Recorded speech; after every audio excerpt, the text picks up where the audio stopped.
Managing the risk in mountain flying requires you to follow some basic but very important rules. The first is to be vigilant at all times that you're flying in the mountains. Be aware of winds and weather, the terrain around you and below you. When cruising, give yourself some horizontal separation from mountainsides. Keep a safe distance so you'll have some choices. If the wind is blowing, a good rule of thumb is to stay 1,000 feet above terrain for every 10 knots of wind speed.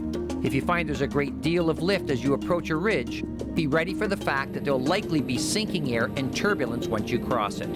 When crossing a ridge, never cross directly perpendicular to it, but rather cross at a 45-degree angle.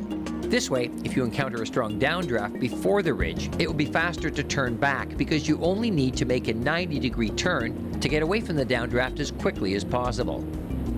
And after crossing the ridge, fly directly away from it. If your planned route takes you up a valley where you intend to cross over the pass at the top end, be aware of its height.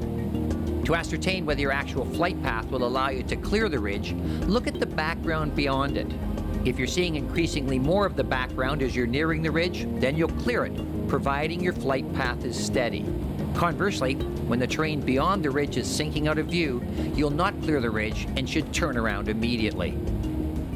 Because turbulence is at its peak by midday, plan all your flights early or late in the day. Always get a weather briefing and see how it measures up against your personal weather minimums. Stick with weather that allows you to fly above the level of most of the ridges along the route. Pilots new to mountain flying should plan for at least 3,000 feet above the ground at all times. If the forecast wind at ridgetop altitude exceeds 30 knots, don't even consider flying. Although not part of actually flying your aircraft in the mountains, wear the right clothing, not just for your destination, but also for unscheduled stops along the way. In case of a precautionary or forced landing, you may need to hike or just survive while waiting for the first responders. So bring along hiking shoes, an extra layer of clothes, and survival gear. Finally, always leave yourself a way out. Don't paint yourself into a corner by pushing the weather or blindly turning into a valley before confirming your position. Never expect the weather conditions to remain constant in the mountains. Check the weather en route and always have a backup plan. Mountain flying can be tremendously rewarding, but it takes planning, knowledge, and hands-on skills. A lot more than can be learned in a book or on a video.